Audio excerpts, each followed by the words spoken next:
महाभारत युद्ध, जब महाभारत युद्ध 18 दिन का होने वाला था, पर भगवान ने आधा समय एक दिन का युद्ध को बंद कर दिए, क्योंकि कृष्ण भगवान ने बोले नहीं अब युद्ध नहीं होगा। तो पहले प्रभु के मुंह से ये वाणी था जो 18 दिन युद्ध होगा, वो तो व्यर्थ नहीं होगा, वो तो होगा। तब महाभारत युद्ध के बाद प्रभु आके द्वारिका में पहुंचे तो सब लोग पूछे, सब यदुवंशियों ने पूछे प्रभु युद्ध खत्म हो गया? तो प्रभु बोले नहीं, कुछ युद्ध बाकी रह गया।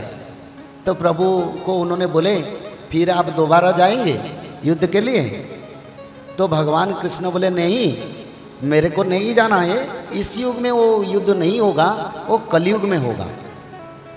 तो सब पूछे जो महाभारत का योद्धा थे वो सब क्या कलयुग में जन्म होंगे, ना नया महाभारत बनेगा? तो भगवान कृष्ण ने बोले नया महाभारत नहीं, ये जो महाभारत में जितने सैन्य, जितने राजा, जितने सप्तरथी, जितने पांडवों, जितने बालोवीरों थे, सब जन्म होंगे और उनके साथ फिर दोबारा लड़ाई होगी। ये कली जुग रे महाभारतटी ओडिशा भूमि प्रमाण, उत्कलरु सबु उत्पत्ति होइब, ठीके ठीके राम सुन। प्रभु रुक्मणी गीता रे माता रुक्मणी को भगवान कृष्ण कलयुग में महाभारत के बारे में बताए थे। इसको भविष्य मालिका पुराण में अच्युतानंद ने लिखे, पर उस ग्रंथ के नाम रुक्मणी गीता, माता रुक्मणी और कृष्ण भगवान के बीच में विचार, भविष्य मालिका यही है। तो उसमें रुक्मणी माता को कृष्ण भगवान बोले जो महाभारत युद्ध बाकी रह गया वो कलयुग में उड़ीसा में होगा। तो बोले प्रभु उड़ीसा में क्यों होगा? प्रभु बोले उड़ीसा में जगन्नाथ क्षेत्र में उसी समय स्वयं जगन्नाथ कल के अवतार होंगे, तो उड़ीसा में वो क्षेत्र है महाभारत का। कितने दिन वो युद्ध होगा? तो प्रभु बोले 13 दिन युद्ध होगा, क्योंकि उसी युग में जो समय बहुत बड़ा है, इस समय का समय कम है।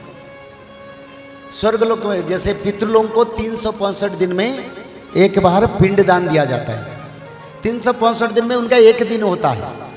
हमारा 365 दिन मिले तो पितृलोक में एक दिन होता है, तो इसलिए हर दिन वो खाते हैं और उनका दिन ऐसे कटता है, रात ऐसे कटता है।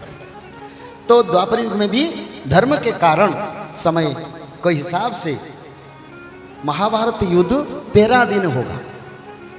इसी युद्ध में कौन कौन भाग लेंगे? कौरव लेंगे, पांडव लेंगे, और जितने सैन्य थे वो भी लेंगे। तो कौरव पांडव क्या जन्म हो चुके हैं? हाँ, कौरव पांडव जन्म हो चुके हैं। पांचों पांडव उड़ीसा में जन्म हुए हैं, कौरव भारत की कोने कोने में जन्म हुए हैं।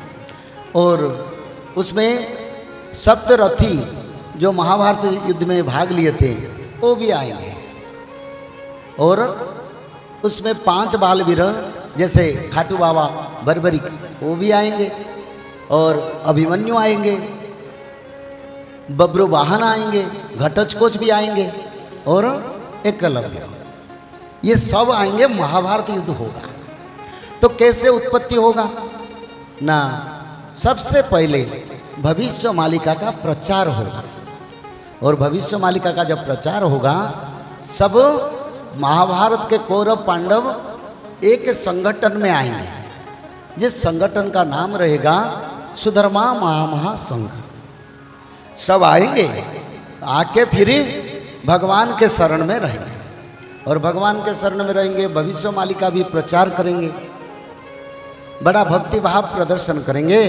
पर जब महाभारत युद्ध का समय आएगा तो सुधर्मा महासंघ जो भगवान के धर्म संस्थापना का जो संस्था है उसमें 2 भाग होंगे। एक भाग में कौरव रहेंगे, दूसरी भाग में पांडव रहेंगे।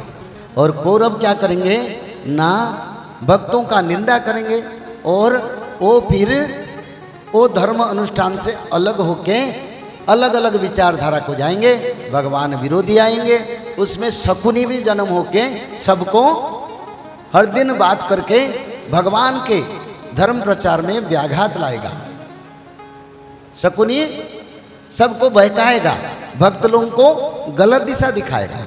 धीरे धीरे जैसे शकुनी बात कर रहा था, ऐसे भी शकुनी एक जन्म होगा। उनको देखने से, उनकी भाषा से तुमको पता चल जाएगा।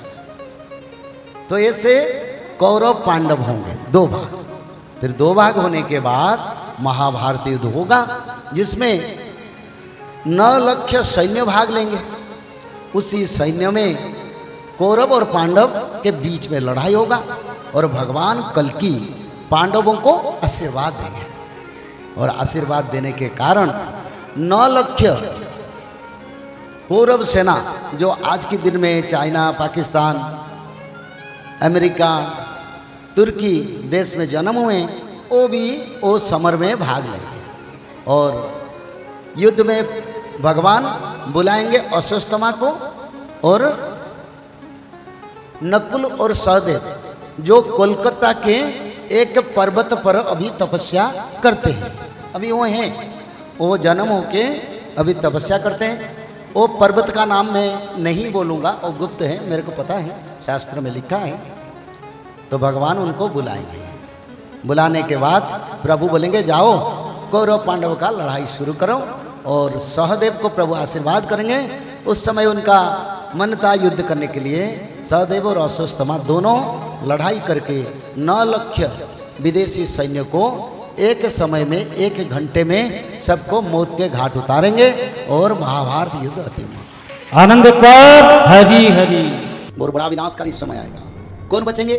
जो लोग त्रिकाल संध्या करेंगे, जो लोग माधव नाम भजन करेंगे, जो लोग भगवत महापुराण, श्रीमद् भागवत महापुराण, में भगवत गीता का बात नहीं कर रहा हूं, मैं श्रीमद् भागवत महापुराण का बात कर रहा हूं। शाकाहारी बन के त्रिकाल संध्या करना पड़ेगा। ब्राह्मण मुहूर्त पर उठ के त्रिकाल संध्या, मध्याह्न संध्या, सायं संध्या, 3 संध्या करना पड़ेगा। और 3 संध्या के साथ साथ भागवत जी महापुराण को ब्राह्मण मुहूर्त से रात 12 तक किसी समय 1 अध्याय पढ़ना पड़ेगा। और निरंतर माधव नाम को भजन करना पड़ेगा। और माधव नाम भजन करने से क्या होगा? भगवान आदि विष्णु सनातन कल की भगवान का कृपा आपके ऊपर रहेगा।